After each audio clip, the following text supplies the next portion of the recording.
कितना सीखा 3, क्या लिखा बच्चों, कितना सीखा 3 सही मिलान करें, समूह का और समूह खा। देखिए समूह का में जो है बच्चों हमारा क्या बना हुआ है, ये यहाँ पर बहुत सारे चित्र बने हुए हैं, घरों के चित्र हैं बच्चों। यानी क्या होता है कि कहीं जहाँ राजस्थान है, जहाँ पर बर्फ बहुत गिरती है, जहाँ पर बारिश बहुत होती है, वहाँ पर भी जो लोग रहते हैं ना, उनके घर भी अलग अलग तरीके के होते हैं। जैसे समूह खा में कुछ घरों के नाम दे रखे हैं और समूह का में उसकी पिक्चर दे रखी है, तो आप लोगों को क्या करना है, मिलाना है। जैसे पहला वाला जो घर है वो क्या है, मिट्टी का घर है। आप लोगों ने देखा होगा गांव में मिट्टी का घर होता है, तो ये मिट्टी का घर को मिला दिया इससे। फिर दूसरा जो घर है बच्चों ये बांस का बना हुआ है और बांस का जो घर है वो बांस का घर से मिला दिया। फिर इस तरह का जो घर होता है ये हमारा जब वहाँ बनता है जहाँ पर लद्दाख, जैसे कश्मीर लद्दाख में बहुत बर्फ गिरती है, वहाँ पर इग्लू बनाए जाते हैं, इनको इग्लू बोलते हैं बच्चों। अगला जो है ये हमारा जो घर बना है डल झील पर बना है, कश्मीर में डल झील है, डल झील में जो घर बनते हैं उनको हाउस बोट बोलते हैं बच्चों। क्या बोलते हैं, हाउस बोट।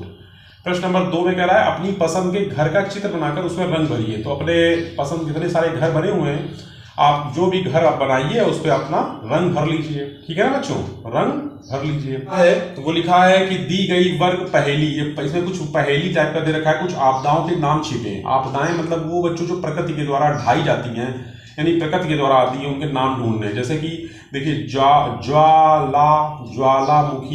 ज्वालामुखी बन रहा है ना। फिर दूसरा आंधी, आंधी बन रहा है। तीसरा क्या है, सुनामी, सुनामी बन रहा है। फिर क्या है, दंगा, दंगा होता है। फिर क्या लिखा है, देखिए आग, आग भी तो एक आपदा ही है। भूकंप, भूकंप देखिए, ये बाढ़, ये क्या है, बाढ़ है ना। तो इस तरह से आपने समझा कि जो है हमारा ये इसमें पहेली छुपी थी, वो मैंने आपको पहेलियों के बारे में बता दिया, ठीक है ना। रखा है, देखिए अगला दे रखा है नीचे, क्या करें क्या ना करें। देखिए क्या करें क्या ना करें, देखिए आग बाढ़ आ जाए, अगर बाढ़ आ जाए बच्चों, सॉरी, अगर बाढ़ आ जाए तो क्या करना है, ऊंचे स्थान पर चले जाएं, क्यों, ऊंचे स्थान पर जो पानी है उसको पहुंचने में समय लगेगा और आपकी जान बच सकती है। अगर भूकंप आ जाए तो मेज या डेस्क के नीचे छिपे, मेज के नीचे छिप जाएं या डेस्क के नीचे छिप जाएं। अगर आग लग जाए तो क्या करें, अग्निशमन यंत्र, बालू, पानी आदि का प्रयोग करें, ठीक है ना। क्या ना करें, अगर बाढ़ आ जाए तो लिफ्ट का प्रयोग न करें। अगर भूकंप आ जाए तो बिजली के स्विच न छुएं। अगर आग लग जाए तो आग वाले स्थान के समीप ना जाएं। इससे आपको बच्चों ज्ञानवर्धन हुआ होगा। और आप अब बच्चों प्रश्न नंबर 5 आप देख रहे हैं। प्रश्न नंबर 5 में जो है कुछ हमको प्रश्न दे रखे हैं, का, खा, गा, गा, अंगा, चा ना। इन प्रश्नों के हम उत्तर, प्रश्न है भूमिगत जल पुनर्भरण से आप क्या समझते हैं। पुनर्भरण का मतलब होता है संचयन करना, यानी आप भूमिगत जल जो नीचे से हम पानी लेते हैं ना, जमीन से नल के द्वारा या फिर सबमर्सिबल के द्वारा या फिर जो हम ट्यूबवेल लगाते हैं उसके द्वारा हम जमीन से नीचे से पानी लेते हैं, लेकिन वो पानी नीचे जो इकट्ठा है वो पानी आखिरकार जमीन में आता कैसे है। तो बच्चों हम लोग बारिश का जो पानी होता है उसको हम नीचे भेजते हैं। तो वही हमने बताया है कि जल की कमी को दूर करने के लिए आवश्यक है जल का संचयन एवं पुनर्भरण किया जाए। यदि हम वर्षा जल को एकत्र कर भूमिगत जल के रूप में पुनर्भरण करते हैं तो हमें जल की कमी का सामना नहीं करना पड़ेगा। दूसरा प्रश्न है सिंचाई के किन्हीं 2 परंपरागत साधनों के नाम लिखिए। देखिए परंपरागत साधन होते हैं जो साधन बहुत लंबे समय से चले आ रहे हैं, पुराने समय में नहीं, हमारे बाबा परबाबा जो इस्तेमाल करते थे, उन्हीं साधनों को हम बोलते हैं परंपरागत साधन। पहला है तालाब, दूसरा है कुआं, ठीक है। की बचत हम कैसे कर सकते हैं। तो बच्चों पानी की बचत आप कैसे कर सकते हैं, आप खुद से अपने आप को सवाल पूछे तो आप बताएंगे कि नल के इस्तेमाल करने के बाद बंद कर दें। बहुत लोग क्या करते हैं, नल का इस्तेमाल करने के बाद भूल जाते हैं या फिर उसे ध्यान से उतार देते हैं और वो नल खुला रह जाता है और पानी उससे बराबर गिरता रहता है। नंबर 2 है टपकते या रिसते नल की मरम्मत तुरंत कराएं। जो जैसे कोई नल देखो ना, टप टप टप टप से पानी गिरता है तो उससे पानी की वेस्टेज हो रही है ना। या फिर कोई नल है उसकी ढीली है, वो टोपी या टैप, तो वो फिर उससे पानी निकलता रहता है, तो उसको आपको क्या करना है, मरम्मत करा लेनी है। ब्रश करते समय नल को खुला न छोड़ें। जैसे हमने देखा है कि कुछ लोग ब्रश कर रहे हैं उस समय तक वो नल खुला हुआ है, उससे पानी बराबर निकल रहा है। रसोई घर में बाल्टी या टप में बर्तन धोएं, सिंक में न धोएं। सिंक में क्या है, आजकल जो है नल लगा हुआ है और उससे बर्तन धो रही है, उससे क्या है, जितना में बर्तन धुलता है उससे ज्यादा पानी वेस्ट होता है।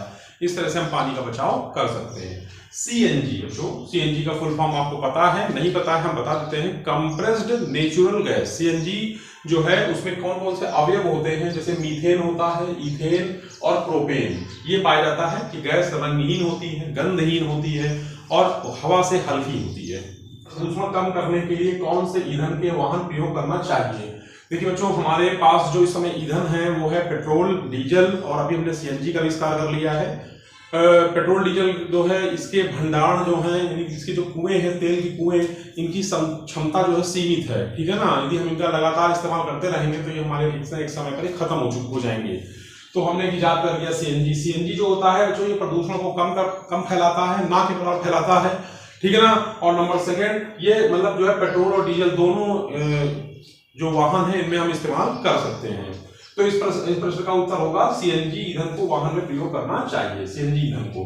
फिर कह रहा है वाहनों में प्रयोग होने वाले 2 ईंधन के नाम लिखिए। तो पहला ईंधन पेट्रोल है, दूसरा सीएनजी है। डीजल भी आप लिख सकते हो, ठीक है ना। स्थानों की पूर्ति के लिए पानी क्या है बच्चों? तरल पदार्थ होता है। पानी एक तरल पदार्थ होता है। पानी में विलायक का गुण होता है। विलायक माने पानी अपने आप में सबको घोल लेता है। मोम के जल में अविलेय है, मोम को यदि आप पानी में घोलेंगे तो वो क्या नहीं घुलेगी। कुएं के पानी में लाल दवा मिलाकर पीने योग्य बनाया जाता है, क्योंकि कुएं में अक्सर पानी को में मतलब कोई भी दिक्कत समस्या हो, या पानी गंदा हो, या पानी में कीड़े हो गए हो, तो लाल दवा का प्रयोग कर सकते हैं आप।